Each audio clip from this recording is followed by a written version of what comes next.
ప్రియులారా, మనము బైబిల్లో సువార్తల్లో చూస్తాం కదా, గోధుమలు గురుగుల ఉపమానంలో ఏంటంటే గోధుమల మధ్యలో గురుగులు అలాగ వచ్చినాయి అని అంటే యేసుప్రభు ఇచ్చిన సమాధానం అదే.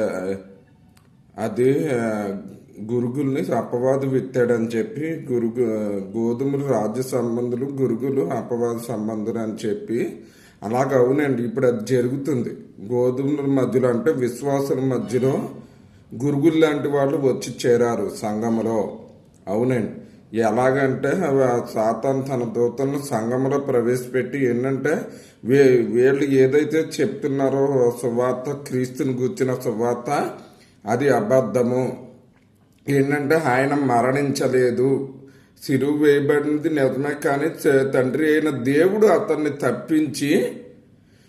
తప్పించాడని చెప్పి, ఆయన చనిపోలేదని చెప్పి అతను యేసై స్థానంలో అపవాది వచ్చి ఉన్నాడని చెప్పి వాడినే మనం యేసుప్రభుని నమ్మి వాడిని పూజిస్తున్నామని చెప్పి మా క్రైస్తవుల యొక్క వీక్నెస్. అంటే అపవాదిని ద్వేషిస్తామని చెప్పి అలాగా మనం ఎలా చేస్తున్నామని అనుకుని అలా చేయటం అంటే క్రీస్తు పేరు మీద అపవాదిని సేవిస్తున్నామని అమ్మబరికిస్తే మనము క్రీస్తుని సేవించడం మానేస్తామని చెప్పి ఇలాగ కుట్ర పన్నుతున్నాడు.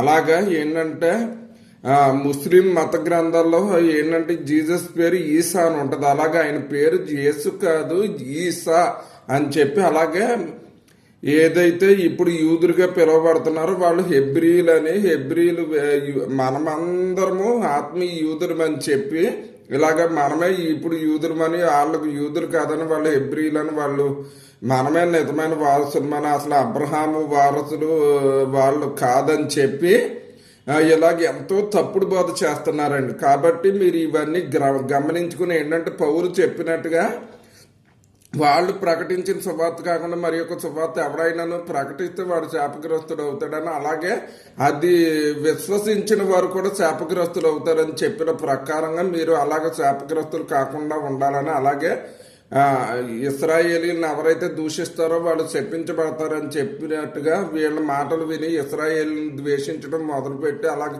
గ్రస్తులుగా మారకుండా ఉండాలని కూడా నేను ప్రభువు నామమున మిమ్మల్ని హెచ్చరిస్తున్నాను. కనుక ఈ మాట ఎందుకు దయించి మీరు అలాంటి వారిని ఎంకరేజ్ చేయకుండా, బోధనను అంగీకరించకుండా ఉండి యూదుల క్షేమం కోసం ప్రార్థిస్తూ వాళ్ళకి సపోర్టివ్గా ఉండి దేవుడిచ్చే దేవుని ఆశీర్వాదాలు ప్రాముఖ్యంగా ఆత్మరక్షణను పొందుకోవాలని చెప్పి ఆయన రాకడలో ఎత్తబడాలని ప్రభు అయిన యేసు నామమున తెలియజేస్తున్నాను. దేవుడు తన పరిశుద్ధ వాక్యం దీవించును గాక. ఆమేన్.